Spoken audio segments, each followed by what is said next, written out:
Alright, welcome back, guys. This is another episode that's just stupid, except this is going to be a continuation from the last one I did on atheism.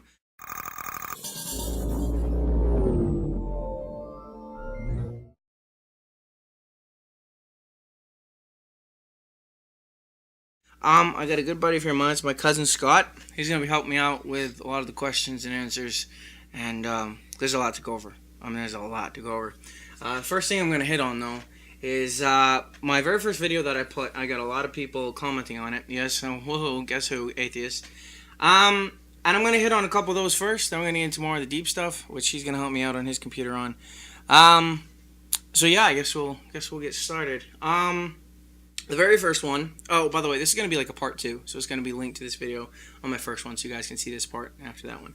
But anyways, the first guy I want to hit on, his username is Lannon Hubbard, LANONHUBBARD, and judging by what he's talking about, he's an atheist.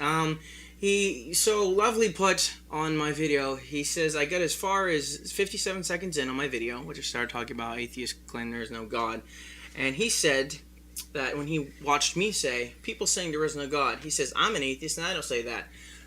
Okay, this goes directly to you, sir. If you're saying you're an atheist, you're using already the definition of atheist as, which is what? You don't believe there's a God. So right there, you just said that you don't say there's no God, but yet you call yourself an atheist. You just stick your foot in your mouth and then suck it back out and put it back in again.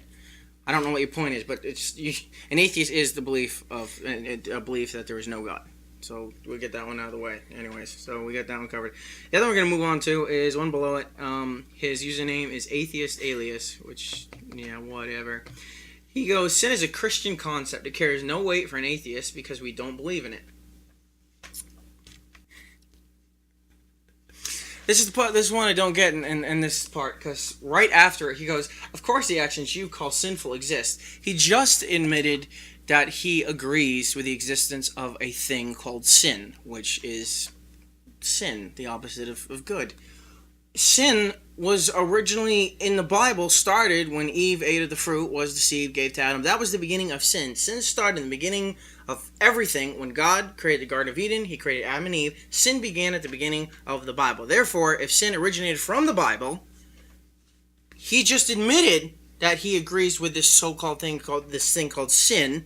Therefore, saying he believes that there's a Bible. Therefore, if he agrees that it did come from the Bible, because it did, he also believes there's a God, which the word was inspired by God. So right there, he stuck his foot in his mouth again by saying, I don't believe in God, but I believe in this action called sin, which came from the Bible. But we don't call it sin. But we don't call it sin. Okay. You might want to just think before you speak on that one. This goes out to Atheist Alias. He left me another one, the same guy. Below it, he says, he was commenting on my video, and he says, did you really just give your best proof of God's existence? The great part about the video on this, and the beauty of knowing where you stand and having the faith that I and my cousin do in Jesus Christ, and knowing what he's done for us and studying this out, is that God's existence is pretty simple. It's not this complicated big thing that you... Okay, it takes more faith to believe in your atheistic, if that's a word, views, than to believe in what we believe. There's a reason, there's a pattern, there's stability, there's meat to what we believe, and you guys are on all this theoretical human stuff. Your humans are making a story. You're atheists. It should be called the human story, really. You guys got nothing to go to. Everything, we have the Bible to go to. Everything. It's all there. But yet you guys are going to come back, like this gentleman did, and talk about, well, the Bible, well, it's just a fantasy book. It's nothing real. It's all just what...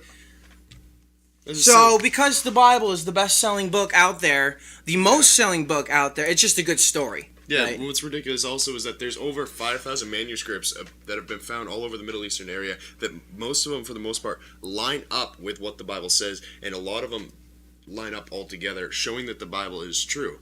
Not only that, the book of Josephus, which was a historian, he wrote about the life of Christ, and he wasn't even a Christian. He was just a historian. Look at some of the old Roman writings that they have now. You go through some of those and look at those, and they didn't even give a crap about Christ, but yet they got his record of what he's done and where he was and stuff like that. You go back and look at it, it's there. We also have other historic evidence. They just found recently 72 books as of like 3 years ago that also pertain to lining up with the life of Christ as well. How do you explain that? It doesn't make any sense.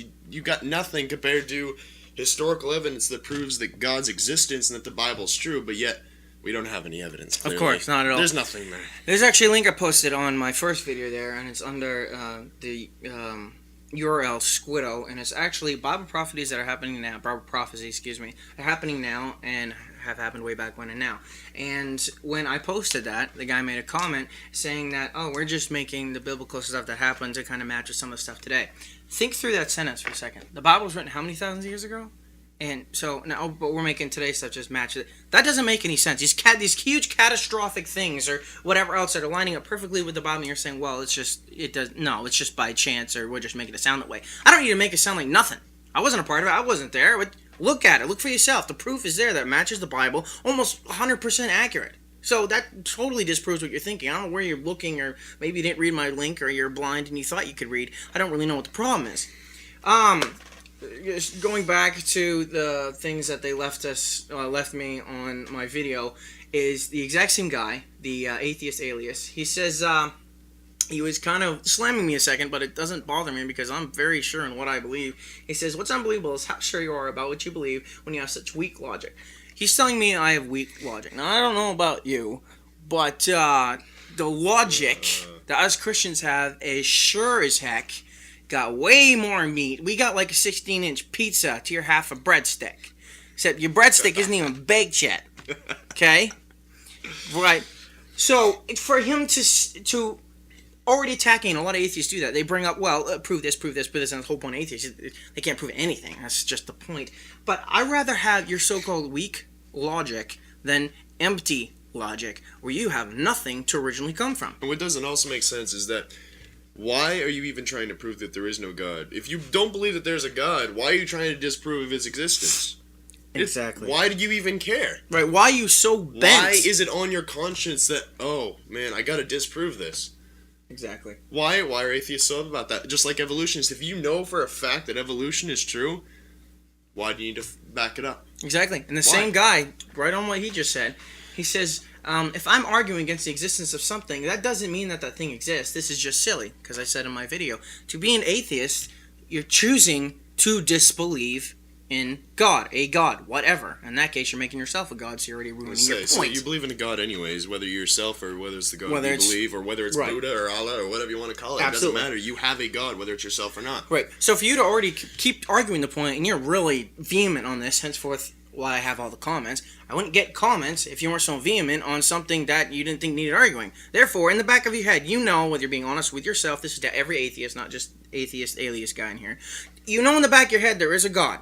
You do. Now, what one? God will make that apparent. God says everyone is going to have a chance. Okay? It says that. Don't argue with me, argue with God, and good luck with that. You're going to lose. Okay. To go forward on that, it says, when I told him, for him to be an atheist, you have to be an atheist of something. There has to be something there for you to disbelieve in. Right. Why is this silly? There's a keyboard in front of me. If I was like, I don't think that keyboard's sitting, it has to be sitting there in the first place to say it's not sitting there. If I said there's a keyboard sitting there, how would I even think of that? Because there's nothing there to even think of it. See what I'm saying? He knew of this roundabout God, which is Jesus Christ, our God, and was like, and then he chose his path. He knew it was there in the first place, and then went his own way. Just like with this keyboard. I know it's there, but no, I don't. No, I'm not going to look at it. It's not. It's still there.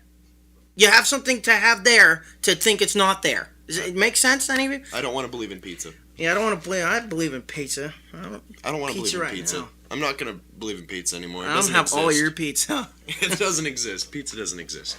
Clearly. Oh, okay. No. That's the point on Atheist Alias, same guy.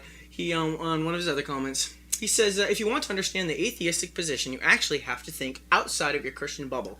Right there, you already just made a really big fool of yourself. Why would I put my Christian belief, my position with Jesus Christ, down to your level, because it is down a level, because you're going against God, and choose to try to think the way you think? Why would I do that? That's going to demote me. That's demoting God. That's demoting a whole lot. That's still. Why don't you do that to begin with? Mm-hmm. See, you get after us and tell us what we should think. See what you see, and we should, to see it that way because we are the ones who've been brainwashed. But why don't you try and see it our way too? Yeah, exactly. Until you look our way, you can't know whether we're true or not. And for someone to already say that and say, why don't we think out of a Christian bubble? Why do you think I made this video? It's to combat you guys. I'm taking everything into consideration, if you will. But yet, my belief system already far, if you want to call it, outdoes. I don't like using that because it makes it sound like we're up on a pedestal, and that's not what I'm trying to say. But there's already so much proof within us.